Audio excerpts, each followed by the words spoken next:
Essa é uma semana das mais importantes da história recente do Brasil. Eu diria, presidente, desde a redemocratização, nós não tivemos dias tão intensos. Essa semana se sentaram no banco dos réus os principais acusados de planejar um golpe contra o Estado Democrático de Direitos. Entre eles, o mentor do golpe, o ex-presidente Jair Bolsonaro. O inelegível, depois, mas por mais que tenha tentado negar tudo, não faltando provas contra ele produziu inúmeras declarações públicas contrárias à manutenção da democracia, contrárias à lisura nas urnas eletrônicas e contrárias a aceitar a derrota eleitoral para o presidente Lula. Na prática, ele confessou, reconheceu ter se reunido com os comandantes das Forças Armadas e outros cúmplices,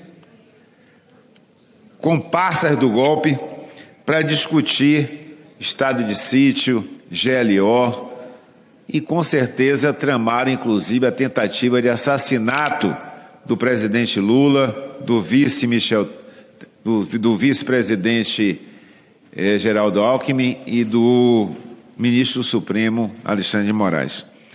Ele admitiu, inclusive, que não conseguiu, palavras dele, não conseguiu alcançar porque não teve clima, não tinha oportunidade para levar adiante o golpe. Palavras dele, entre aspas, tivemos que entubar o resultado.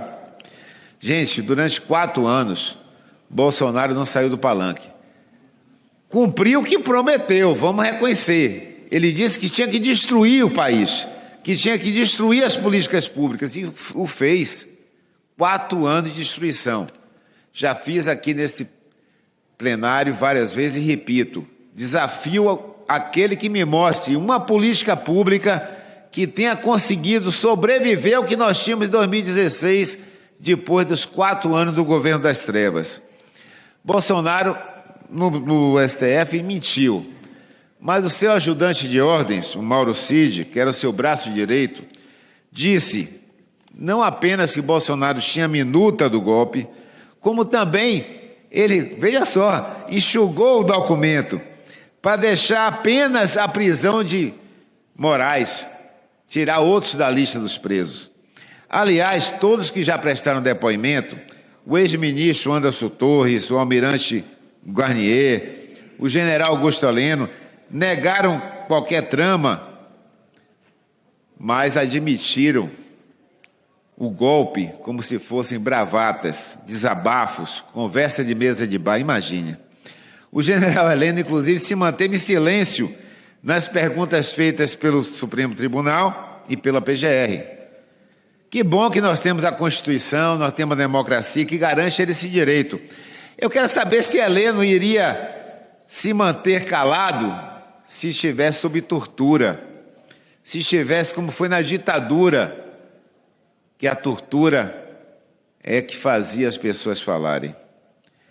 Mesmo que fossem cogitações, qual seria o motivo para se tentar estado de defesa, estado de sítio, derrubar o resultado das eleições? Repito, tentar matar o presidente eleito, o vice-presidente e o ministro Supremo.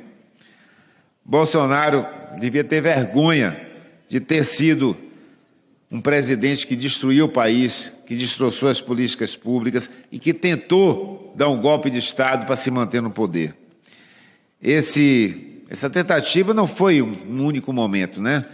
Incentivou o acampamento golpista, bloqueio em rodovias, a baderna que aconteceu aqui em Brasília no dia em que o presidente Lula foi diplomado, a quebradeira, a destruição dos prédios aqui da Esplanada no 8 de janeiro. Mais grave ainda, e repito mais uma vez, tentaram assassinar o presidente eleito, o vice-presidente e o ministro Supremo. No depoimento, não conseguiram derrubar essas acusações e toda a tentativa de golpe. Eu espero, presidente, que os órgãos da justiça deem uma punição severa, justa, a essa turma golpista, para que sirva de exemplo, para que nos próximos períodos nenhum tente novamente atentar contra a nossa democracia. Não podemos ter anistia a golpista, anistia a quem tramou o assassinato de um presidente eleito, anistia a quem fomentou a depredação dessa casa, do Congresso, do Palácio do Planalto, do prédio do Supremo. Anistia àqueles que atentaram contra a democracia, que tentaram derrubar. Se eles tivessem tido clima, nas palavras do presidente, se tivesse tido clima, se tivesse tido oportunidade, presidente Hildo, nós não estaríamos aqui hoje. Essa casa estaria fechada, a democracia estaria, mais uma vez, derrubada em nosso país. Nós não podemos passar isso como se fosse uma coisa pequena, uma coisa menor. O Brasil não pode passar em branco, mais uma vez. Nós já tivemos vários golpes de Estado em nossa história.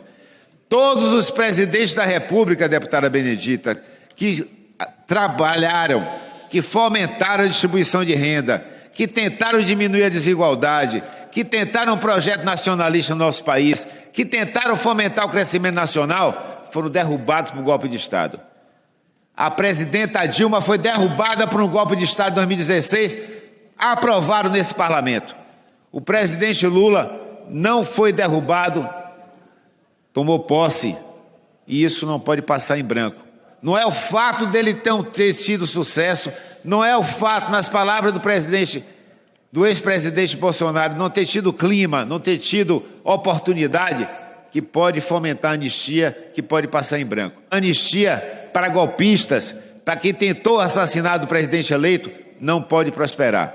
Então eu peço que nossas palavras sejam registradas na Voz do Brasil, que o povo brasileiro não permita passar em branco essa tentativa de golpe. Então, portanto, nós estamos vivenciando o retorno do Brasil a partir da valorização do povo brasileiro. E Lula sempre fala, é preciso colocar o povo no orçamento e, ao mesmo tempo, colocar os ricos no imposto de renda. Porque aqueles dizem que são contra os impostos dos ricos, porque foram os mesmos que votaram contra a isenção de tributos para a cesta básica, que vai atingir a população brasileira. São os mesmos que buscam de toda forma impedir que o povo brasileiro vivencie o que nós estamos vivenciando, de punição para aqueles que atentaram contra a própria democracia. Eles acham que atentar contra a democracia não é um crime. E aqui defendem que estes golpistas que tentaram rasgar a vontade popular e que tentaram, inclusive, utilizando as velhas formas da ditadura, elaborar planos de assassinatos políticos, que esses não têm que estar sobre o rigor da própria lei. A lei tem que ser implementada para todas as pessoas, e agora nós estamos vendo neste processo judicial, primeiro, um desprezo do ex-presidente da República com as pessoas que foram às ruas para defendê-lo, e defendê-lo de forma absolutamente assintosa, estimulada essa possibilidade golpista pelo próprio ex-presidente da República, que chama de malucos, que inclusive pede desculpa a Alexandre de Moraes, e tem muito que se desculpar, não apenas com relação a Alexandre de Moraes, mas a todo o país, tem que se desculpar, porque nós tivemos aqui um genocídio, uma necropolítica em curso. Foram mais de 700 mil pessoas que perderam as suas vidas em função da ausência de políticas públicas, adequadas, pelo negacionismo da própria vacina, que eu diria, se não tivéssemos esta posição, é uma gripezinha, essa paródia, essa tentativa de achincalhar as pessoas que não tinham ar, com a imitação grotesca do então presidente da República, da situação de uma pessoa que não tinha como respirar, nós seguramente não teríamos esse número de mortes aqui na Covid. Mas o que nós estamos vendo? Primeiro, que o ajudante de ordem confirma todas as suas denúncias, e nós temos um farto material que indica, inclusive, a relação entre o comando desta operação, que nunca deveria se chamar Punhal Verde e Amarelo, porque verde e amarelo é a são as cores da bandeira nacional, que não podem ser pisoteadas, nem podem ornamentar salas escuras de tortura. O punhal contra a democracia. Um destes militares se relaciona e dialoga com uma das pessoas que estava em frente a um quartel, e que esta pessoa pergunta: até quando eu tenho que ficar aqui? Até quando? Portanto, não há como descolar todo esse processo de uma estrutura que teve, ao que tudo indica, a partir de todos os depoimentos, com muita materialidade, se comprova que tinha como grande articulador o ex-presidente da República, inelegível, hoje réu, e seguramente havendo justiça nesse país, e há justiça nesse país, preso pelos atos que cometeu contra a democracia, tentando estabelecer, editar plataformas ou scripts de golpes, ou seja, nós vimos inclusive um general que tinha uma função absolutamente fundamental no governo, general Augusto Heleno, que diz, ao ser perguntado: o senhor cometeu algum ato de ilegalidade? E ele diz: não tinha clima, e se tivesse clima teria cometido. Ou então dizia: não tive oportunidades, se tivesse oportunidades teria cometido essas ilegalidades. Eu não tenho nenhuma dúvida que foram impedidos por forças ou por relações para além da sua própria vontade a estabelecer a volta das salas escuras de tortura, a volta das ditaduras, que aliás sempre foram defendidas pelo hoje inelegível réu, acusado inclusive de roubar joias, que presidiu este país. Então, portanto, o que nós estamos aqui para pontuar é que buscam esconder da população o que está entrando em todas as casas, o que a população, o que está participando ou fazendo parte das relações de todas as pessoas que comentam e têm convicção de que houve a tentativa de um golpe neste país, um golpe engendrado a partir do Palácio do Planalto, um golpe onde o ex-presidente da República edita as suas minutas, onde o ex-presidente da República tentou desqualificar e pressionar para que não se tivesse, ou para desqualificar as urnas eletrônicas. É bom lembrar que nós temos uma parlamentar que está foragida, que fugiu da justiça neste país, porque tentou hackear os sites do Tribunal Superior Eleitoral para poder desqualificar as próprias urnas. São crimes extremamente graves, que este país vivenciou, ou que esse país conseguiu evitar pela força das instituições brasileiras. É por isso que nós estamos aqui para dizer que é preciso valorizar,